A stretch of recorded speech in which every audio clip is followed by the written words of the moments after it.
ইমাম সাহেব বলবেন, তিনজন মানুষ আমার কাছে এসে লাশটাকে খাট থেকে একটু কোলে নাও। খাটটা সরাই ফেললো, তিনজন কবরে নামো। তিনজন নেমে 6 হাতে লাশটা নিবে, আর তিনজনের 6 হাতে লাশটা দিবে।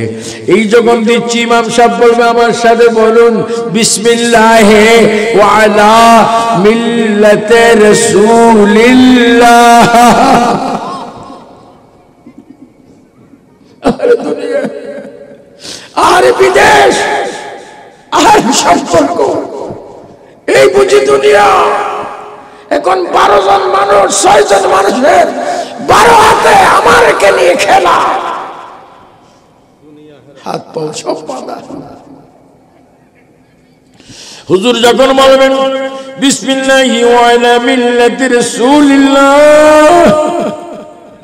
এই তিনজনের 6 হাতে যখন দিবে, আর তিনজন যখন 6 হাতে নিবে, আমার নবী মদিনার থেকে ডাক দিয়ে বলে, উম্মতের চোখটা খোল। এই 6 জন মানুষের 12 হাতে তোমাকে আদান প্রদান করছে। তুমি তো দুরূদ শরীফ পড়তা, বাসখালী মিলাদুন নবীতে গিয়েছো, ইয়া রাসূলুল্লাহ বলেছো, আল্লাহ আল্লাহ বলেছো। তুমি চোখটা খুলে দেখো, এই 12 হাতের লেনদেনের আগে আমি নবী তোমাকে আমার 2 হাতে কোলে নিয়ে আমার নিজের হাতে তোমাকে কবরে শোয়াই দেব। অন্ধকার কবরে যখন দিবে আমাকে, বলো, অন্ধকার কবরে যখন দিবে, তাকিবেন নবীজি আমারি কবরে, ওগুলো কোলে গোলাম, ওগুলো কোলে গোলাম বলে,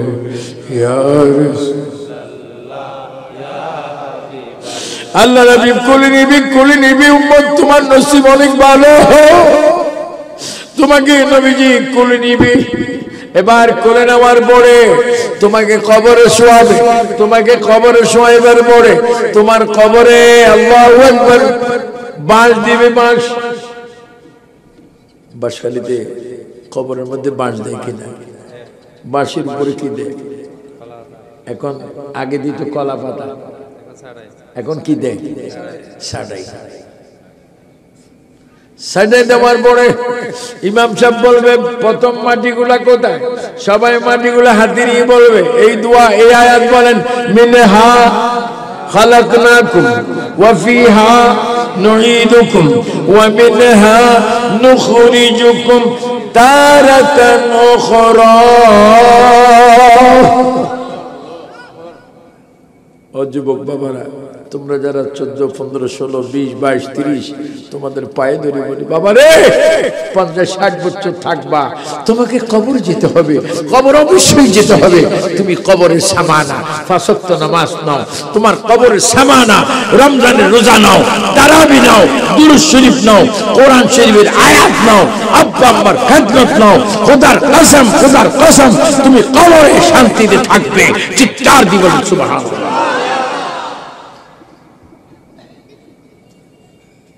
আমার কথা বুঝতে আপনাদের কোনো অসুবিধা হয়?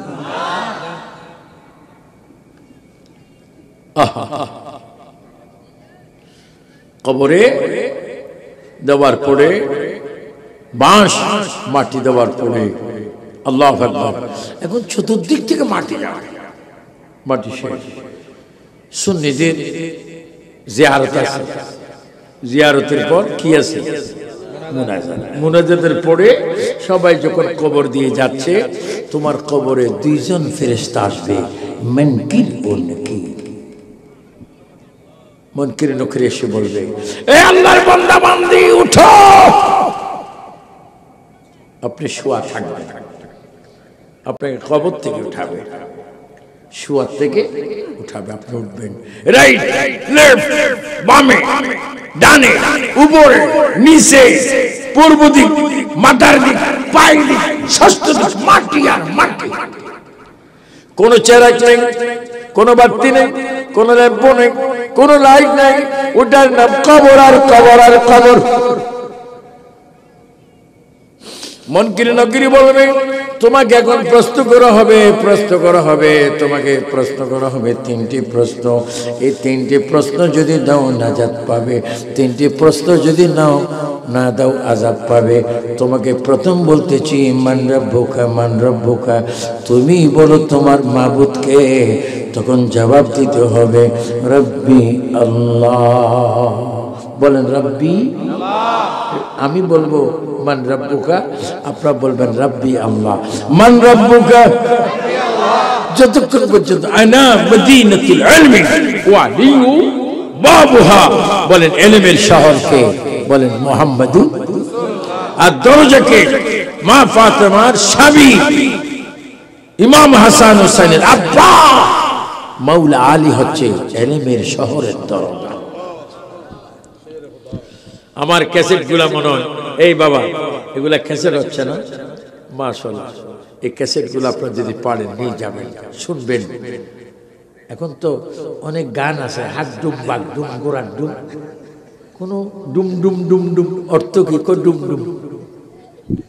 একটু ওয়াজ শুনবেন, জিকির করবেন, আল্লাহ ইল্লাল্লাহ, আল্লাহু সুবহানাল্লাহ, আলহামদুলিল্লাহ, আল্লাহু আকবার। এই জিকিরে সওয়াব আছে কিনা? যে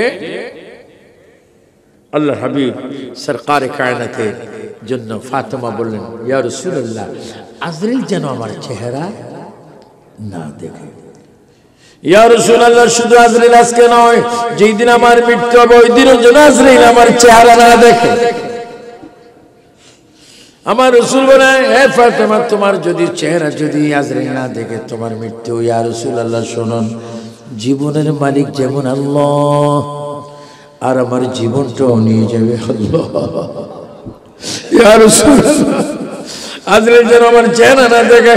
আমার নবী ডাক দিয়ে বলে, ফাতেমা, তোমার দোয়া কবুল। আল্লাহ আমাকে এই মাত্র বলেছে তোমার জীবন নেবে আল্লাহ। তুমি হাসান হুসাইনের মা, তোমার ছেলেদের রক্তের বিনিময়ে ইসলাম জিন্দা হবে হয়েছে। তোমার প্রত্যেকটি কথা আল্লাহ পাক কবুল করেছে। দরজা খুলে দিলেন, আজরাইল ঢুকলো। কিভাবে জানেন? নবনীয়, শান্ত, ভদ্র, আদব। 2 হাত জোর করে যাচ্ছেন, হুজুরা মুবারকে ঢুকবেন। আজরাইল বলতেছে, আসসালাতু ওয়াসসালামু আলাইকা ইয়া রাসূলুল্লাহ।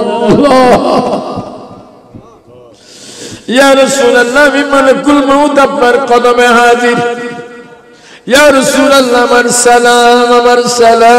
সালাম আপনি গ্রহণ করুন। নবীজি সালামের জবাব দিলেন আর বললেন, ইয়া রাসূলুল্লাহ, ইয়া হাবিবাল্লাহ, আমার কাজ হচ্ছে মানুষের নিঃশ্বাস নিয়ে যাওয়া। ইয়া রাসূলুল্লাহ, আমার কাজ হচ্ছে আপনার নিঃশ্বাস নিয়ে যাওয়া, কিন্তু আপনার নিঃশ্বাস নেব না, প্রাণ নেব না। আল্লাহ বলেছে আপনাকে প্রথম সালাম দেওয়ার জন্য, তাই আমি সালাম দিয়েছি। আর বলেছে আপনার হুকুম নেওয়ার জন্য। আপনি যদি যেতে চান আমি নিয়ে যেতে পারবো, আর যদি থাকতে চান আমি যেই দরজা দিয়ে এসেছি সেই দরজা দিয়ে চলে যাব। কিয়ামত পর্যন্ত আপনাকে আমি নেব না।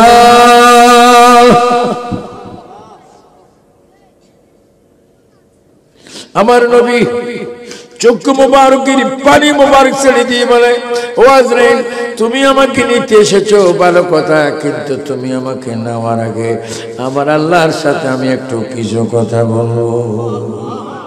সবাই 3 বার বলেন আল্লাহ, আরো জোরে মুহাব্বতে। এবার বলেন, ইয়া লতীফ ইয়া আল্লাহ, ইয়া হাকিম ইয়া আল্লাহ, ইয়া মালিক ইয়া আল্লাহ, ইয়া জব্বার ইয়া আল্লাহ।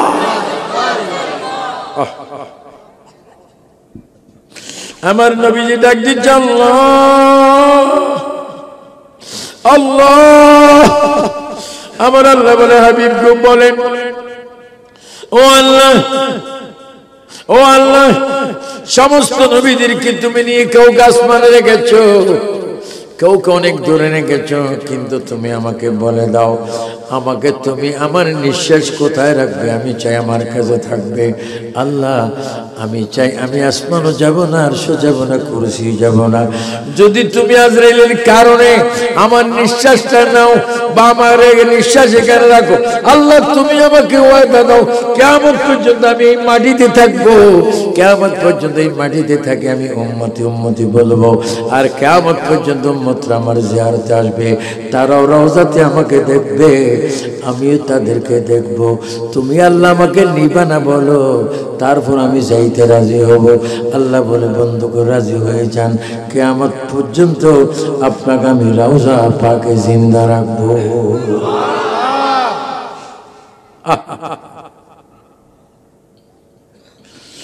এইভাবে আল্লাহর নবী আবার বলে, আল্লাহ আমার উম্মতকে ছাড়া আমি কিভাবে যাব? কয় ইয়া রাসূলুল্লাহ, আপনার ইমানদার উম্মত যেখানে কিয়ামত পর্যন্ত আপনি সেইখানে। ওই কি নবী আওলা বিল মুমিনিনা মিন আনফুসিহিম, যারা ইমানদার, নামাজি, রোজাদারি, দুরূদওয়ালা, কোরআনওয়ালা, মা বাবার খেদমতওয়ালা, তারা ইমানদার হবে, নারী পুরুষ, তাদের কলবের কাছে আপনি নবী মউত পর্যন্ত কিয়ামত পর্যন্ত থাকবেন। আমি কোরআনের আয়াত দিয়ে তা ঘোষণা করে দিলাম। এই জন্য এই বাসায় কর্ণফুলীর ভাই বাবারা ঘরে যদি প্রবেশ করেন, নতুন ঘর, ওই ঘরে ঢুকতে আগে নবীকে সালাম। যে ঘরে কেউ থাকে না ওখানে নবীজি থাকে। মসজিদে যাবেন, প্রথম যিনি মসজিদে যাবেন, প্রথম মসজিদে ঢুকতে নবীকে সালাম। আমার নবী থাকে, এই মাহফিলে নবী থাকে, নামাজে নবী থাকে, আযানে নবী থাকে, দুরূদ শরীফে নবী থাকে, মিলাদে নবী থাকে। সবাই উচ্চ স্বরে বলেন, এই মাহফিলে নবী থাকতে পারে কি পারে না? ক্ষমতা কার?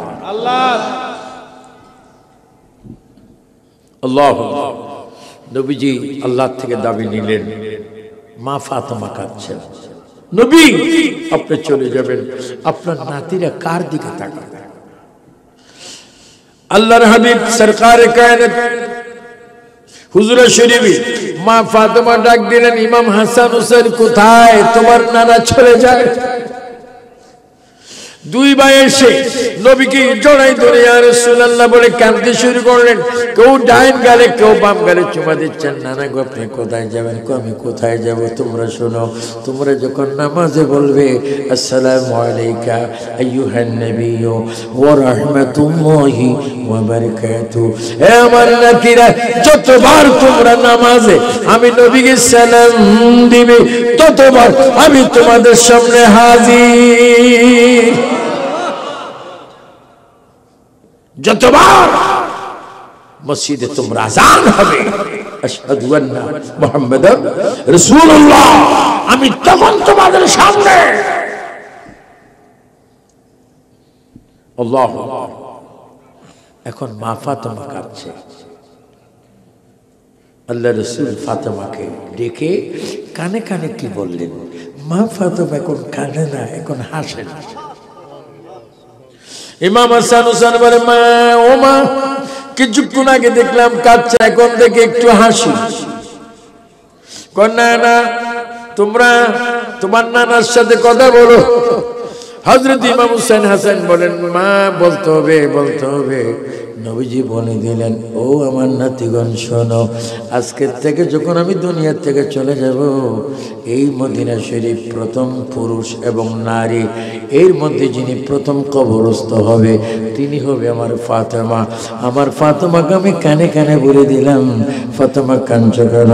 আমার পরেই তো তুমি কবর আসবে, তোমার কবর হবে জান্নাতুল বাকিতে, তুমি মা দেখবে। আমার রওজার থেকে তোমার কবরে গিয়ে আমি নিজেই তোমার লাশকে গ্রহণ করব। এই তিনবার বলো না ইয়া রাসূলুল্লাহ, আরো জোরে বলো, দুই হাত জোরে বলো, বলো আমরা নবী চাই কি চাই না? আল্লাহ। রাসূল আরবি, রাসূল মক্কি, রাসূল মাদানী, তিনি আগেও ছিলেন, এখনো আছে মৌত পর্যন্ত, মৌতের পরে কবর পর্যন্ত, কবরের পরে হাসর পর্যন্ত, হাসর থেকে মিজান ফুলসিরাত পার না হওয়া পর্যন্ত, জান্নাতে ঢোকা পর্যন্ত আমার নবী উম্মতের কাছে থাকবে।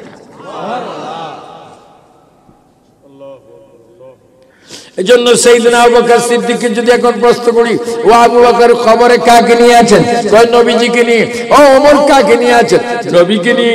উসমান গনি কাকে নিয়ে আছেন? কয় নবীকে নিয়ে। ও ফারুক ও হযরতে আলী আপনি কাকে নিয়ে আছেন? কয় নবীকে নিয়ে। ইমাম শাফি, ইমাম হাম্বলি, ইমাম মালিককে বলেন যদি নবী কাকে নিয়ে? কয় নবীকে নিয়ে। গৌসে পাককে যদি প্রশ্ন করেন, খাজা গরিবে নওয়াজকে যদি প্রশ্ন করেন, আল্লাহু আকবার বাউদ্দিন নকশবন্দি, মুজাদ্দিদ আল-ফসানিকে যদি প্রশ্ন করেন, ইমাম গজ্জালিকে যদি প্রশ্ন করেন, ইমাম আহমদ রেজা খাঁ ফাজিল বল্লভকে যদি প্রশ্ন করেন, সমস্ত ওলিয়ে কেরামকে যদি প্রশ্ন করেন, আপনারা কবরে কাকে নিয়ে আছেন? সবাই জবাব দিবে আমরা কবরে আখেরি নবীকে নিয়ে আছি। বলুন আমাদের নবী কয়জন? উম্মত কয়জন? হিসাব নাই। এজন্য আপনাদেরকে আবু সুফিয়ান আবিদুল কাদেরী আজকে এই কন্ডবলি থানায়, কি গ্রাম? ডাঙ্গাচর গ্রামে আমি বলছি একমাত্র সুন্নিদের জন্য নাজাত নবী পাকের মুহাব্বত, সুন্নিদের জন্য নাজাত 5 ওয়াক্ত নামাজ, কোরআনের তেলাওয়াত, নবীর জিয়ারত, মা বাবার খেদমত, আউলিয়া কেরামের জিয়ারত। চিৎকার দিয়ে বলেন আমরা সুন্নি আকীদায় চলতে চাই কি চাই? আর একে অপরকে দেখলে কি দিবেন? আসসালামু আলাইকুম জবাব দিবেন ওয়া আলাইকুম সালাম ওয়া রাহমাতুল্লাহি ওয়া বারাকাতুহু। স্ত্রী স্বামীকে সালাম দিবেন, স্বামী স্ত্রীকে সালাম দিবেন, ঘরে বরকত হবে। একটা জিনিস বর্জন করবেন, ঘুষ এবং সুদ। এগুলা কি হালাল না হারাম? নবী বলেছেন যারা সুদ ঘুষের সাথে সংযুক্ত, যারা সুদ ঘুষকে বেশি মহব্বত করে, তারা যেন মায়ের সাথে জানা করে। আরেকটা আছে ইয়াবা, ফেন্সিল, দাদা। আরেকটা খেলা আছে ক্যারাম বোর্ড, কি দি মারে, এটা কি আঙ্গুল? এই আঙ্গুলে বলতে আমার কিসমত বল, আমি গুটি মারি, হারাম। আরো কিছু কাগজ খেলা আছে সক্কা, কি এগুলোকে জায়েজ না। অনেকে বসে একবারে বিকেল 3টায় মাগরিবের আজান পর্যন্ত, কি মুনাজাত, বাপরে বাপ, 2-4 ঘন্টা মুনাজাত। আমার ড্রাইভার বলে হুজুর আপনি কি মুনাজাত দেন 5 মিনিট 10 মিনিট, এরা তো 6 ঘন্টা দেয়। তাসবিহ মুনাজাত হারাম, তাস, ছক্কা, ক্যারাম এগুলা হারাম। এবং ফেন্সিডেল খাবেন না, মদ খাবেন না। অনেকে মদ খাই কি বলে, ভাই পুরা কর্ণফুলি আমার, পুলিশজন বাড়ি মারে, আমার কিছু না। বাপরে বাপ, বোতল খাই কি পুরা থানা তার। এই বোতল কি বালা না খারাপ? এটা কি হালাল না হারাম? এগুলা করবেন না। আজকের থেকে আবু সুফিয়ান আবিদুল কাদেরী আপনাদের পায়ে ধরে বললাম, ইন্নাস সালাতা তানহা আনিল ফাহশাই ওয়াল মুনকার। তুমি নামাজ পড়ো, নামাজ তোমাকে খারাপ কাজ থেকে বিরত রাখবে। আল্লাহ পাক আমাদেরকে নামাজ পড়ার তৌফিক দান করুন, রোজা রাখার তৌফিক দান করুন, মরার আগে মৃত্যুর সামানা অর্জন করার তৌফিক দান করুন। হাসরের ময়দানে নবীজির কদমে আমরা যেন থাকতে পারি, আমাদেরকে যেন নবী ডাকে, সেই তৌফিক যেন আল্লাহ আমাদের নসিবে দান করুন। ওলা কিসমত বালা। কিন্তু ওয়াহাবিরা বলে মিলাদুন নবী তাবারক পায়খানা। নাউজুবিল্লাহ, আওয়াজ এত আস্তে কেন? এগুলো কি পায়খানা? ও হাটাজারের এইদিকে বড় হুজুরে বলছে করে, যারা মিলাদের তাবারক খায় তারা গু খায়। তো আমি লালদিঘির ময়দানে বলছিলাম, লক্ষ লক্ষ মানুষ 2-3 কিলো পর্যন্ত ছিল লালদিঘির ময়দানে। কত সালে না জানি, 4-5 বছর। যে যিনি বলেছেন নবী রাসূলের মিলাদুত তাবারুক পায়খানা, আমি বলছি তুমি অমুসলিম হাশমি সাহেবের কিবলার কাছে এসে মুসলমান।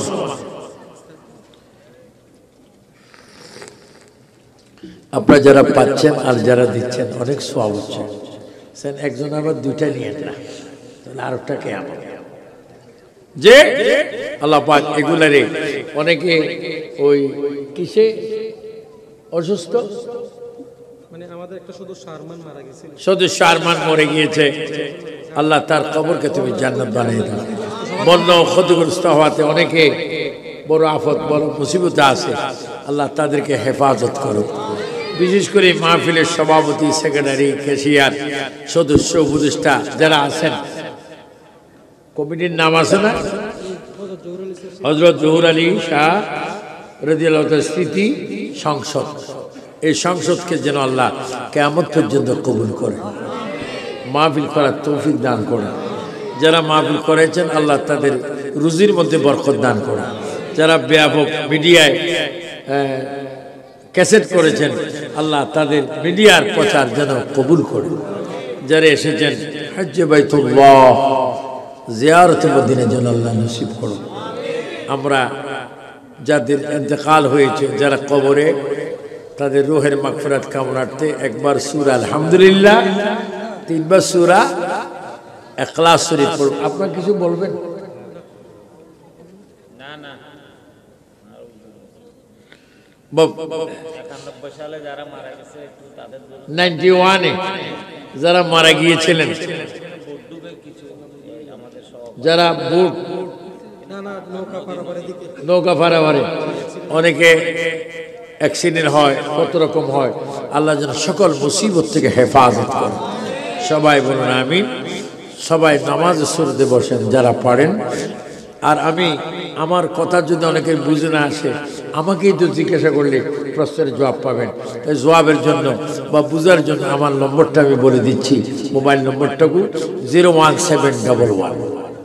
আমাকে অনেকে প্রশ্ন করলে সকাল 9টার থেকে জোহরের নামাজের আজান আধ ঘন্টা পর্যন্ত পেতে পারেন, যদি আল্লাহ পাক আমার কিসমতে রাখে। আমার মোবাইল নম্বরটুকু হচ্ছে 01711114112 01711114112। আল্লাহ পাক আমাদেরকে এইভাবে অনেক কিছু যারা জানতে চান জানার তৌফিক দান করুন। সবাই একবার আলহামদুলিল্লাহ, তিনবার সূরা ইখলাস শরীফ পড়ুন। আউযুবিল্লাহ, বিসমিল্লাহির রহমানির রহিম, আলহামদুলিল্লাহি রাব্বিল আলামিন, আর রহমানির রহিম, মালিকি ইয়াউমিদ্দিন, ইয়াকা না'বুদু ওয়া ইয়াকা নাস্তাঈন, ইহদিনাস সিরাতাল মুস্তাকিম, সিরাতাল লাযীনা আন'আমতা আলাইহিম গায়রিল মাগদুবি আলাইহিম ওয়ালাদ-দাল্লিন, আমিন। বিসমিল্লাহির রহমানির রহিম, কুল হুয়াল্লাহু আহাদ, লাম ইয়ালিদ ওয়া লাম ইউলাদ ওয়া লাম ইয়াকুল লাহু, বিসমিল্লাহির রহমানির রহিম, কুল হুয়াল্লাহু আহাদ, আল্লাহুস সামাদ।